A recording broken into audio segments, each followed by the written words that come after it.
மலேசியாவில் உலக தலைவர்கள் கூடியது பொருளாதார சமநிலையை உறுதி செய்ய அன்வாரின் மூலோபாயம் என்கிறார் யூனிவர்சிட்டி டெக்னாலஜி மாரா கடா வளாகத்தின் மூத்த விரிவுரையாளர் துங்கு நஸ்ரில் அபைடா. புதிய 1000 ஆண்டில் இதுவரை இல்லாத வகையில் உலகின் பல்வேறு நாடுகளின் தலைவர்கள், குறிப்பாக பிரேசில் மற்றும் கனடா போன்ற குளோபல் சவுத் பொருளாதார சக்திகளின் தலைவர்கள், தென் ஆப்பிரிக்கா ஜனாதிபதி மத்தமேலா சிரில் ராமபோசாவின் விஜயம் கூட 1997 ஆண்டு நெல்சன் மண்டேலா வந்த பிறகு அந்த நாட்டு தலைவரின் 2வது விஜயமாகும். மொத்தம் 30 முக்கிய தலைவர்கள் மற்றும் அதிகாரிகள் மலேசியாவுக்கு வந்த நிலையில் நாடு தற்போது பழைய கூட்டாளிகளுடனும் புதிய எழுச்சி பெற்ற நாடுகளுடனும் பொருளாதார உறவுகளை வலுப்படுத்தும் பாதையில் பயணிக்கிறது. பிரதமர் Dato Sri Anwar Ibrahim America ஜனாதிபதி டொனால்ட் ட்ரம்பை மலேசியா வர செய்ததற்காக பாராட்டப்படுகிறார். உலக வர்த்தக விவாதத்தில் மைய புள்ளியாக இருக்கும் ட்ரம்பின் விஜயம் ஏற்றுமதி சார்ந்த நாடான மலேசியாவிற்கு முக்கியமானது. மலேசியாவின் வெளிநாட்டு கொள்கை,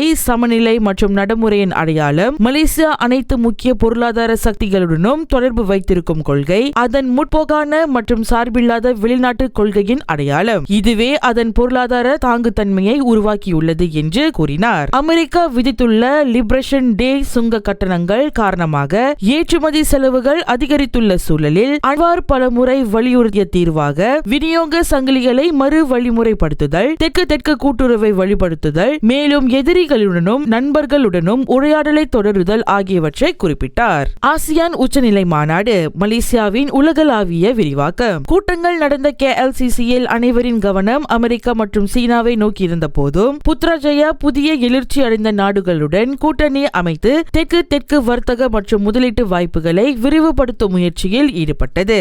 இதன் மூலம் மலேசியா தன்னை திறந்த பொருளாதாரமாகவும் எதிர்மறையாக அல்ல ஒத்துழைப்புக்காக முனைந்த நாடாகவும் வெளிப்படுத்தப்படுகிறது. ஆசியான் வர்த்தக புள்ளி விவரங்கள். ஆசியான் சீனா வர்த்தகம் ringgit Malaysia 3.24 trillion, ASEAN America 2024 ringgit Malaysia 2.39 trillion, ASEAN Japan ringgit Malaysia 992.2 billion, ASEAN தென்கொரியா ringgit Malaysia 1.95 trillion, ASEAN Canada ringgit Malaysia 98.6 billion, ASEAN Brazil 2024 ringgit Malaysia 139.7 billion என்ற நிலையை கருத்தில் கொண்டால் மலேசியாவின் மற்றும் ஆசியானின் வளர்ச்சிக்கும் இந்த பிராந்திய மக்களின் நல்வாழ்வுக்கும் நாம் இந்த மாநாட்டின் வழி வழங்கியது உலக அளவில் ஒரு பொருளாதார கவசம் என்று துங்கு நஸ்ரில் வணித்தார். ஒரே ஒரு சக்தியை மட்டும் சார்ந்திருப்பது அபாயத்தை தவிர்க்க மலேசியா விரிவான பங்குதார உறவுகளை பேணுகிறது.